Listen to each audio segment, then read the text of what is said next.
Hola, hola, yo soy Juliana. Yo soy Miguel. Y este es el segundo episodio de Paz entre las sábanas. Bienvenidos. En este segundo episodio pues vamos a hablar un poquito de cómo continúa nuestra historia. Voy a hablar de cómo crucé el Atlántico para ir a ver a Juliana en contra del sentido común de todos mis amigos y familiares.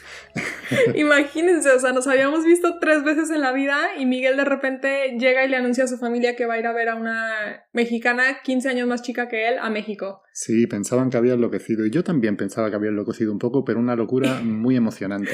Y sabes, yo no lo pensaba hasta que estaba en el aeropuerto esperando, o sea, te fui a recoger al aeropuerto y estuve 40 minutos esperándote porque se perdió tu maleta y todo, ¿no? Sí. Y hasta ese momento que yo estaba parada sola en el aeropuerto y me empecé a plantear el hecho de que estaba esperando a un dude 15 años más grande que yo, que apenas conocía y que íbamos a pasar 10 días juntos. Fue como que, ¿qué estamos haciendo? Sí, ¿Qué es esta increíble locura? Además, yo recuerdo, no lo he dicho aquí, ¿no? Soy psicoanalista de orientación junguiana y entonces me fijo mucho en lo que puedo considerar sincronías. Y cuando llego al aeropuerto me han perdido la maleta, empecé a pensar, Dios mío, ¿qué hago aquí? Realmente tenía que haber llegado, esto no está fluyendo, ¿no? No está fluyendo nada. Y de hecho ese primer día que llegaste a México fue un desastre, ¿no? O sea, yo te fui a recoger, te tardaste un montón en salir por lo de tu maleta, al final saliste todo triste de que no llegó mi maleta y fue como, bueno, ni modo. Claro, además no fue un encuentro emocionante en ese sentido, ¿no? Porque yo salía preocupado, sí, entonces nos vimos y no fue un gran abrazo. No, fue un poco desastre todo. Y luego fuimos a cenar ese día, yo te llevé a uno de mis restaurantes favoritos en Guadalajara, que es la iLatina.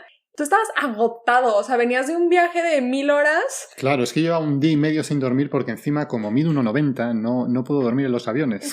Claro. Entonces el pobre estaba agotado. Y me acuerdo que ese primer día fuimos a cenar y pues él no hablaba mucho, yo medio trataba de sacarle plática, pero realmente, o sea, ese primer día yo me fui a dormir. O sea, ¿sabes? Me fui a mi casa y me fui a dormir, Miguel se fue a su hotel y yo de que, ¿qué acabo de hacer? O sea, esto no está fluyendo, tengo a este español aquí de visita, ¿qué voy a hacer con él? O sea, fatal, fatal. O sea, sí, yo recuerdo esa cena que estaba como muy bloqueado entre el cansancio, el disgusto de que me habían perdido la maleta con todas mis cosas, ¿no? Y bueno, aproveché para darte un regalito que traía, ¿recuerdas? Una pulserita. Sí, me diste una pulserita. Sí. Y que... Sí, vamos a dejarlo ahí porque meses después la perdí y le acabo de confesar esto hace como 2 semanas, ¿no? Hace 2 semanas. No sé pero estaba muy linda la pulsera. Pero bueno, esa fue tu llegada a México. Al final, honestamente, fue un viaje increíble. Sí. Fue todo un éxito, muy ¿no? especial. Y cumplió su objetivo. O sea, nos fuimos de ahí. Bueno, te regresaste tú a Madrid con una sensación de solidez. Sí, con toda una sensación de seguridad con respecto a lo que había hecho y lo que iba a hacer a partir de ahora. Sí. Y bueno, pues les queremos platicar un poco lo que sucedió durante este viaje. Ya después de que Miguel recuperó su maleta, durmió un poquito y estábamos ya un poco más recuperados.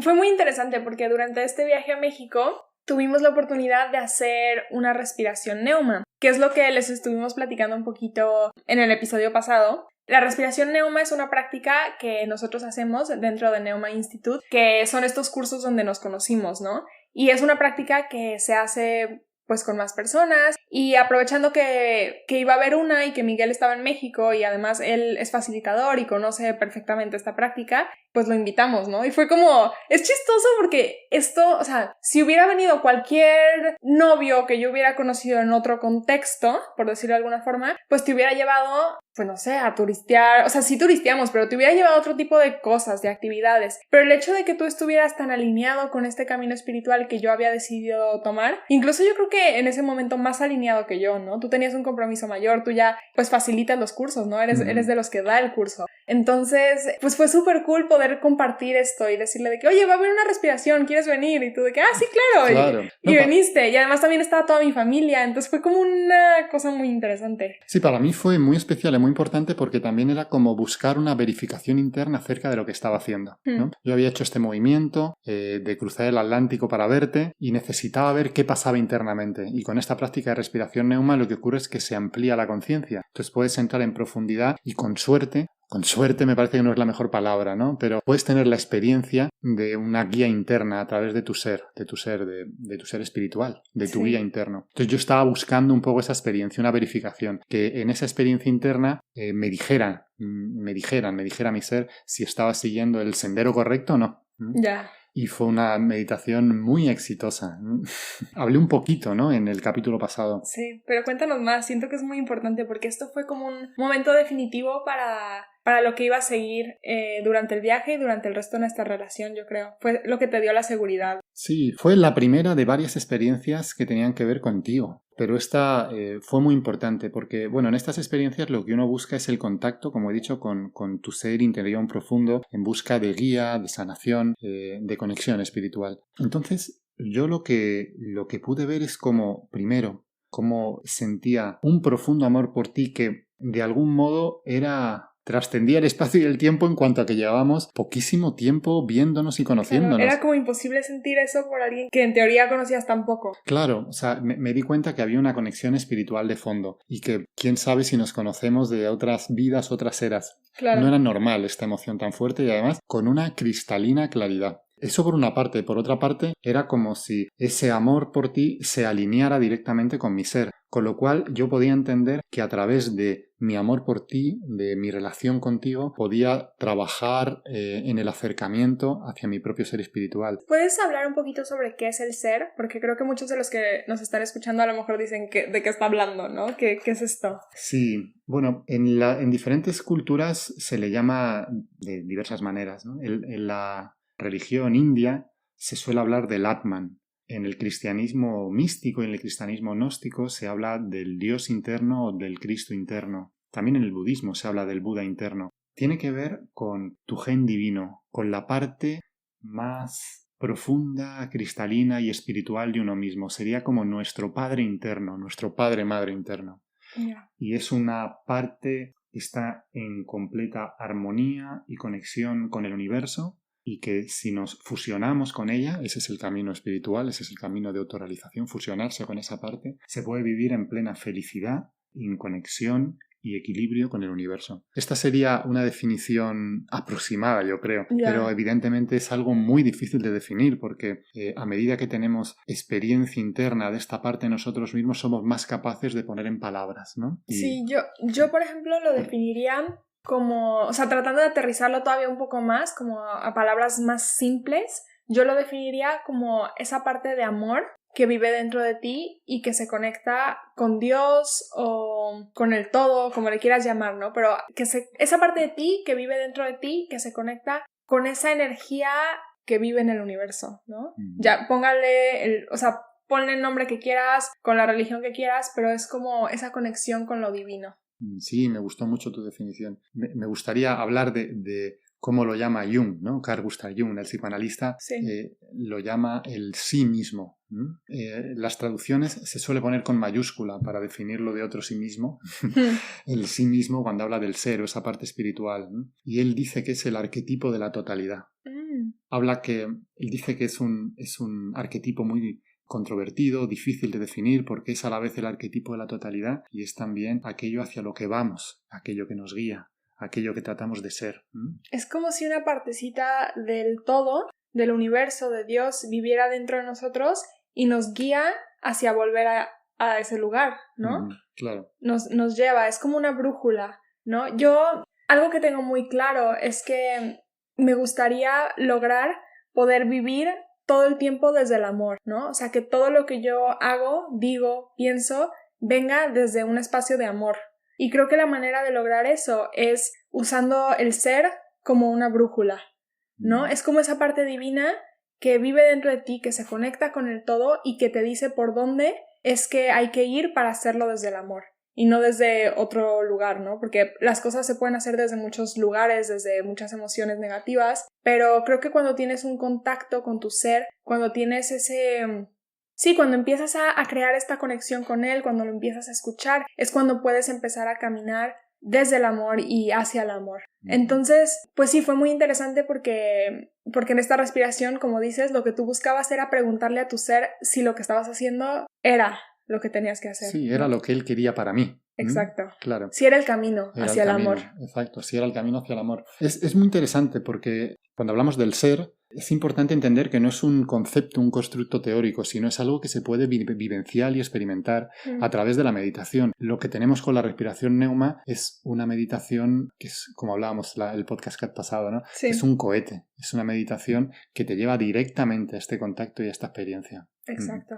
Y bueno, es muy interesante porque, como ya nos contó Miguel, él vivió esta respiración que hicimos juntos, pues ese amor que siente por mí, ¿no? Y yo, por otro lado, tuve una experiencia muy interesante porque yo empecé como a revisar cómo había sido mi relación con los diferentes hombres de mi vida, ¿no? Así es como yo titulé esta experiencia, pero realmente fue ir revisando desde el novio que tuve a los 4 años en kinder, o sea, y todo lo que me hacía sentir tener ese novio, hasta el niño que me gustó en primaria que nunca me hizo caso, el niño que me gustó en secundaria que le rompí el corazón, mi exnovio antes de Miguel, o sea, como que todas estas personas importantes para mí, pero en relaciones de pareja. Y luego fui revisando también como mi propia relación con mi abuelo, mi relación con mi papá, y fue súper interesante porque a mí me gusta mucho durante estas experiencias escribir. Siento que esa es la manera en la que yo puedo como digerir todo lo que está pasando y tratar de entender todos los pensamientos y toda la información que llega a mí durante la respiración neuma. En esta respiración en particular lo que yo hice fue hacer una lista de todas estas personas, de todos estos hombres en orden cronológica, y lo interesante es que fui poniendo qué fue lo que aprendí de esa relación o qué fue lo que yo hice mal en esa relación, ¿no? Y pude empezar a ver un patrón, o sea, pude empezar a ver, por ejemplo, cómo me cuesta mucho trabajo terminar como de manera bien, ¿sabes? O sea, no huir, no de que simplemente desaparecerme, que era como una tendencia que yo tenía, ¿no? Y es interesantísimo porque, por ejemplo, mi novio de cuando tenía 4 años nunca lo terminé. Y yo sé que es una estupidez, ¿sabes? O sea, cuando tienes 4 años, pues, pero técnicamente sigue siendo mi novio porque nunca tuve como esa conclusión. O sea que cuando yo te conocí no eras soltera. No era soltera, tengo un novio de cuando tenía 4 años. No, pero de verdad, es como, o sea, esa cosa sola es una tontería, ¿no? Pero luego pude ver cómo ese mismo patrón se repite varias veces en mi vida y cómo la vida me fue dando oportunidades de yo poder trabajar esa, no desaparecerme y enfrentar y terminar algo, cerrar, ¿no? La necesidad de cerrar. La necesidad de cerrar, ¿no? Y cómo a medida que fui pues teniendo diferentes relaciones con diferentes personas, pude ir aprendiendo esto. Y creo que lo importante para mí, o lo que me llevo de esa respiración en particular, es entender que tú tienes que hacer un trabajo interno y tú tienes que, pues sí, trabajar en tus defectos para luego poder encontrar una persona que también esté haciendo un camino espiritual, ¿no? O sea, hace tiempo subí un video a YouTube donde hablo de cómo encontrar el hombre perfecto, ¿no? Y el título parece como muy pues casi como clickbait de que cómo encuentras el hombre perfecto, pero lo que digo ahí es que tú no puedes hacer una lista o tener en tu mente una persona, un tipo de persona con el que quieres estar, pero luego tú no estar a la altura, ¿no? O sea, la manera de estar con un hombre ejemplar o con un tipo de hombre con el que tú te gustaría estar o con el hombre de tus sueños es tú trabajar en ti para ser una mujer que está a la altura de estar con ese tipo de hombre, ¿no? Entonces, ¿entiendes esto? Sí. No sé si me explico, o sea, entonces en mi respiración fue un poco como comprender todo el trabajo interno que yo había estado haciendo y también entender el trabajo interno que a mí me faltaba para poder estar con alguien como tú, que llevaba como tanto trabajo. Pues sí, o sea, tú eres una persona que lleva muchos años trabajando en ti y tratando de eliminar todos tus defectos, y eso es algo que a mí me encanta y que siento que es básico para poder tener una relación de pareja saludable, ¿no? O sea, si tú llegas a una relación de pareja donde ya seas tú o la pareja o los dos dicen, bueno, pues yo así soy y tómalo o déjalo, ¿no? Esa relación eventualmente va a tronar, y creo que con nosotros realmente creo que el éxito que hemos tenido o que tenemos es que los dos estamos dispuestos a evolucionar y estamos no solo dispuestos, pero es nuestro objetivo principal poder observar nuestros defectos y cambiarlos y transformarlos hacia algo que venga desde el amor. Como yo decía hace rato, o sea, mi propósito de vida es hacer, pensar, decir todo desde el amor, desde mi ser. Y creo que tú también. Y para poder hacer eso tenemos que observar y tenemos que tener a alguien con el que puedas como discutir de que, oye, me estoy sintiendo así, no sé cómo hacer esto desde el amor, y entonces que la otra persona te pueda ayudar. Sí, probablemente esta visión, este enfoque es lo que también nos dio fuerza para continuar adelante y transformar esta relación que en principio parecía insalvable en cuanto a edad y distancia en una relación real, ¿no? Y además estar un año a distancia en la que, bueno, nos vimos poquito tiempo, porque teníamos un objetivo que considerábamos muy noble. Claro. Y muy difícil de conseguir, ¿no? Encontrar a alguien que esté alineado con esta forma de ver las relaciones de pareja. No, creo que si pudiéramos definir lo que los dos buscábamos en una relación, sería tener una persona que te apoye en tu camino de transformación o de desarrollo espiritual, ¿no? Los dos tenemos el objetivo de iluminarnos al final, o sea, de vivir desde el amor, de eliminar todos nuestros defectos. Y yo lo siento actualmente, pero también desde ese momento lo sentía, como podríamos ser y somos un gran equipo para hacer esto. Sí, es interesante, ¿no? Hay que entender que la pareja que tienes delante te va a reflejar todos tus defectos. Pero hay que dar un pequeño salto para poder trabajar de esta manera, y me explico. Lo que hay que entender es que cada vez que surge una pequeña molestia en relación con tu pareja, si tú confías además que tu pareja está obrando siempre desde el cariño y desde el amor, y tiene que ser así, cada vez que hay una pequeña molestia, que algo no te gusta, que tienes que entender que tiene que ver con que se está moviendo un defecto moral tuyo. Algo tuyo se está moviendo y se está reflejando en la relación con tu pareja. Desde ahí, desde mirar hacia adentro en el momento en el que se producen estas molestias, uno puede trabajar, porque uno puede entender. Sería como un gimnasio psicológico, ¿no? Claro. La relación de pareja. Claro, pero es como un acuerdo, ¿no? De los dos, de decir, bueno, nos vamos a ayudar y claro. vamos a actuar un poco como confesores. Exacto. ¿No? Siento que eso es a lo que se ha nos estamos adelantando un poquito, pero creo que nuestra relación de pareja actual se ha desarrollado hacia este lugar donde yo, por ejemplo, ayer incluso, ¿no? Tenía un momento donde me sentía como que tenía muchas ganas de llorar, como que estaba enfadada, como que tú me decías algo y yo quería contestarte súper cortante y tajante y no sabía muy bien por qué. Entonces, en lugar de dejarme llevar por esa energía, opté por delatarlo, ¿no? Por confesarme contigo y por decirte, oye, no sé qué me está pasando, no sé por qué estoy pues tan sensible o tan irascible, con ganas de llorar, pero estoy así, ¿no? Y entonces el hecho de podértelo decir y poderlo empezar a hablar, finalmente encontramos la causa, ¿no? Y pudo como bajar. Y creo que tener esa confianza con tu pareja de poder, pues ir un paso más atrás, ¿no? En lugar de actuarlo, poder identificarlo y confesarlo, eso es lo que hace que sea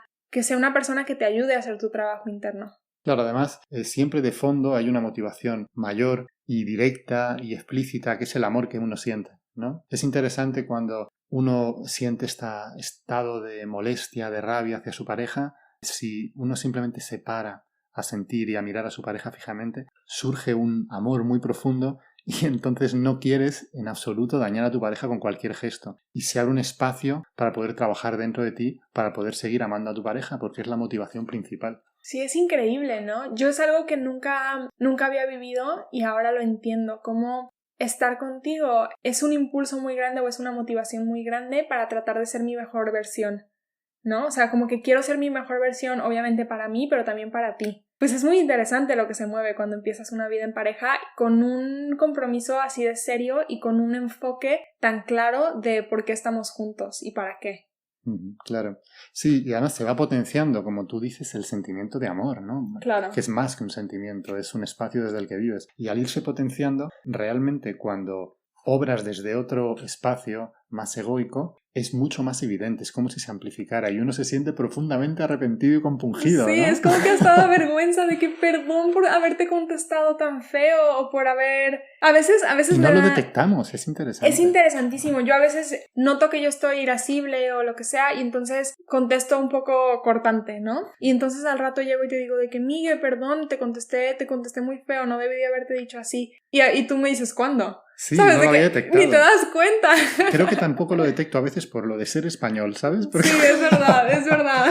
Sí, porque en España es verdad que hablamos de una manera mucho más tajante, en general.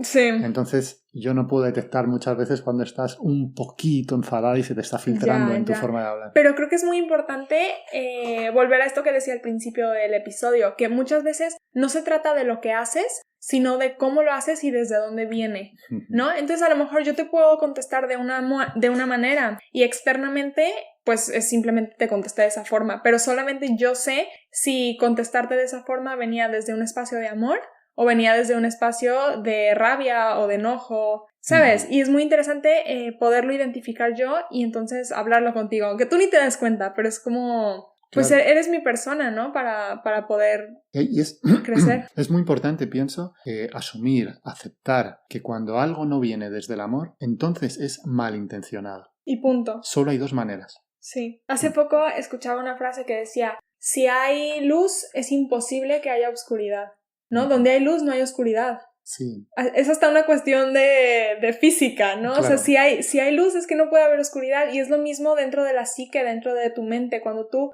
expresas el amor, desde el amor real es imposible que se esté manifestando el ego o que se esté manifestando un defecto. Sí, creo que la frase decía algo así como que la luz no lucha contra la oscuridad. Que cuando... Es esto. Sí, es esto, ¿verdad? Es que cuando la luz se manifiesta, la oscuridad desaparece, sin más. Sí.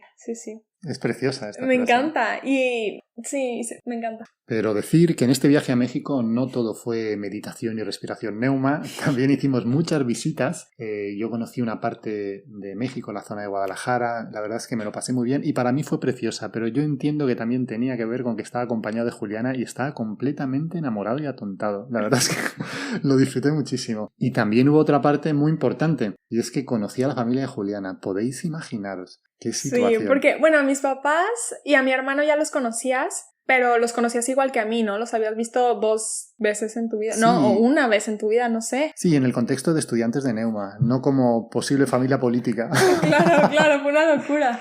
Y bueno, o sea, hablando de locuras, yo ahorita lo pienso y digo, madre mía, pobre Miguel, ¿cómo le hice esto? Pero chéquense esto, o sea, Miguel aterriza en Guadalajara sin su maleta.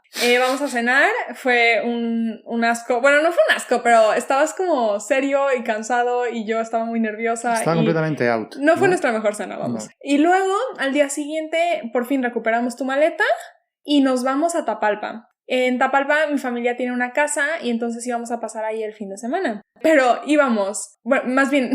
Pero mis papás ya se habían ido a la casa y iba unos amigos de mis papás y luego también uno de los días fueron a comer mis abuelos. Entonces, o sea, llegué y a presentar a Miguel en plan, mi mamá, un amiguito de Juliana. Sí.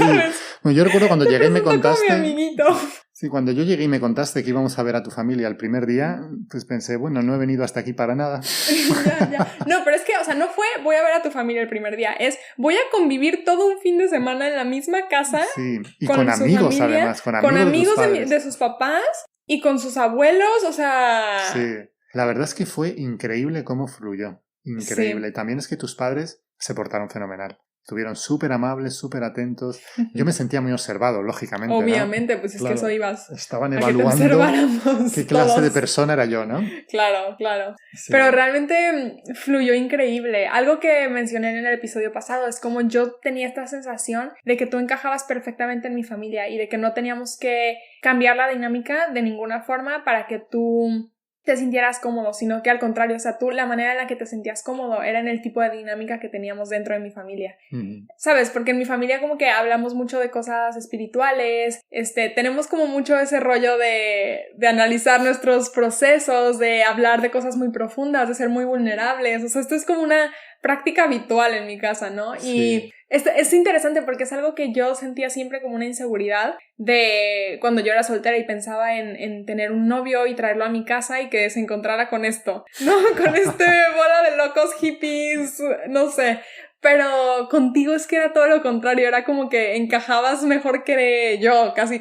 Es que fue divertidísimo, yo me lo pasé fenomenal, la verdad, hablando con tu familia. Yo también me la pasé muy bien. Y algo muy chistoso que pasó es que ya creo que pasamos el primer día ahí, al siguiente día fuimos fuimos a caminar y entonces ahí tú ya me pediste ser tu novia. Pero como un poco, esto luego lo vamos a hablar un poco más en los siguientes episodios de las diferencias culturales, ¿no? Sí, porque yo te pedí ser mi novia porque un amigo nuestro mexicano me había dicho que eso cursaba así. O que sea, lo tenías que hacer. Tenía que hacerlo porque en España no se hace así para nada. Claro, claro. Esta diferencia entre salir con alguien, ser su novio, incluso ser su prometido, está muy difuminado. Pero lo hablaremos en el próximo podcast. Sí, tenemos que hablar de esto. Pero el punto es que, como ustedes saben, en México, pues le preguntas a alguien si quiere ser tu novia, ¿no? Y nosotros, o sea, actualmente, viéndolo como hacia atrás, consideramos que nuestra relación empezó realmente en el primer beso, ¿no? Cuando fuimos a cenar la primera vez y desde ahí empezamos a contar, pero no... Por cierto, tus padres no sabían lo de este primer beso. Se van a enterar ahora. Se van a enterar en el podcast.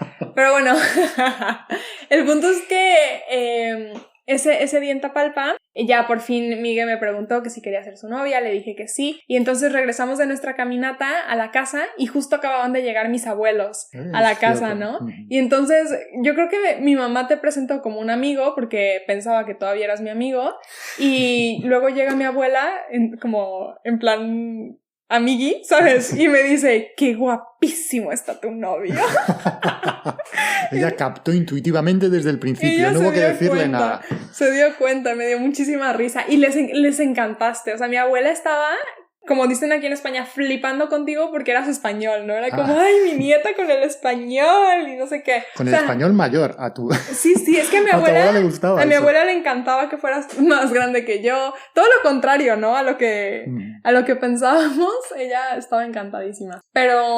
Pero sí, bueno, estuvimos en Tapalpa, estuvo muy a gusto y después pasamos los siguientes 10 días juntos, todo el rato, ¿no? Yo te recogí en tu hotel en la mañana, después de desayunar. Yo recuerdo esto, ¿no? Porque me dejabas en el hotel de nuevo por la noche, ¿no? A eso siempre de las 11 o las 12 o por ahí, ¿no? Y entonces pasaba la noche yo en el hotel, tú en tu casa, y entonces me recogías por la mañana. Muy prontito porque nos íbamos a turistear de nuevo, ¿no? Sí. Y entonces yo recuerdo que me despertaba pues pronto, porque además tenía cambiado un poquito el sueño. Sí, tenías el jet lag. Y vivía con una ansiedad tu llegada, tenía unas ganas de que vinieras a buscarme que me sentía un adolescente totalmente, sí, ¿no? Pero nerviosito. Cada uno de los días, era una cosa increíble. Recuerdo que desayunaba en un patio que tenía el hotel y entonces te veía llegar en el coche y no podía dejar de mirar la carretera. Sentía que algo estaba pasando que era nuevo, diferente y de una intensidad abrumadora para mí. Sí, para mí fue una locura, sobre todo después de esa primera cena, como sentir lo fácil que era, ¿no? Podíamos estar, porque además turisteamos todo, entonces a veces había días que pasábamos, yo qué sé, 2 horas de carretera, sí. ¿no? Tú y yo solos en el coche, 2 horas de carretera, y era lo más casual, cómodo del mundo, o sea, cero forzado.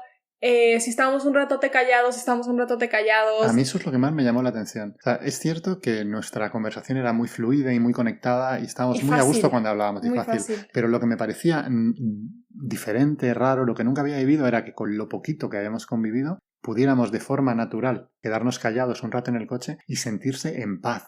Sí, sin tener que llenar ese espacio, sin sentir como, ay, le tengo que decir algo para que no se me aburra. Sí. O sea, creo que eso fue lo que nos ocurrió en la primera cena. Sí, también. Claro, probablemente todavía no habíamos entrado en ese espacio de conexión porque estábamos como muy nerviosos. Claro, es que era una locura lo que estaba pasando y yo me acababa de dar cuenta de la locura tan grande. Entonces, sí, definitivamente eso... Ahorita lo puedo decir como... Lo hemos dicho ya 1000 veces, pero es que yo de verdad tengo la sensación de que no fue conocernos, sino fue reconocernos, ¿no? En esta vida y entender que posiblemente habíamos sido pareja en vidas pasadas o teníamos alguna relación. Sí, por fin nos habíamos reencontrado y ya era el momento de volver. Oh, era terrible, ¿no? Sí, fueron los mejores 10 días de la vida y ahora nos tocaba estar a distancia. Sí. Y bueno, recuerdo que fue muy difícil para mí montarme en el avión de vuelta. Me llevaste al aeropuerto, nos despedimos allí y fue enormemente triste, ¿no? Horrible. Era un poco agridulce, ¿no? Porque sentía que el viaje no había sido en balde, que realmente se estaba iniciando algo muy importante para mí en mi vida. No, y ya se había como concretado, ¿no? Sí. Ya estábamos los dos en la misma página, ya estaba mi familia en la misma página, o sea... La misión del viaje concluida, todo bien. Claro, pero luego ahora había que adaptarse a una etapa que iba a ser a distancia hasta que lográramos concretar, cristalizar nuestra vida juntos. que fue muy rápido realmente para lo que es una relación a distancia, ¿no? Claro. Tardamos muy poco en hacerlo. Pero bueno, se iniciaba este tramo, esta etapa, que era una etapa muy ilusionante, pero a la vez pues con mucha necesidad y ganas de vernos. Sí, creo que este tema de la distancia es algo que vamos a tener que profundizar en otro episodio del podcast porque realmente aprendimos mucho y fue una etapa muy especial de cierta forma. Fue una manera de noviazgo bonita de cierta forma, pero también que sufrimos un montón, honestamente. Y yo sé que hay muchos de ustedes que están actualmente pasando por una relación a distancia y de hecho es algo que a mí me preguntaron muchísimo al principio, ¿no? Cuando les conté que estaba en una relación a distancia, cuando me mudé a Madrid, o sea, fue todo como un movimiento que creo que muchos de ustedes se pueden identificar. Entonces definitivamente vamos a hablar un poquito más al respecto. Uh-huh. Pero creo que por hoy, por el episodio de hoy, esto es todo lo que les queríamos contar, como cómo se formalizó, se concretó ahora sí la relación, pues como ya más formal. Y si llegaste hasta aquí, muchísimas gracias por escucharnos, nos encantó compartir esto contigo y como ya les dije, vamos a estar platicando de muchos más temas próximamente, así que no te pierdas los siguientes episodios y también nos puedes encontrar en redes sociales, a mí personalmente como Juliana Padi en Instagram, como Julie Padi en YouTube y al podcast como Paso Entre las Sábanas en Instagram. Un abrazo a todos, nos vemos prontito. Hasta luego.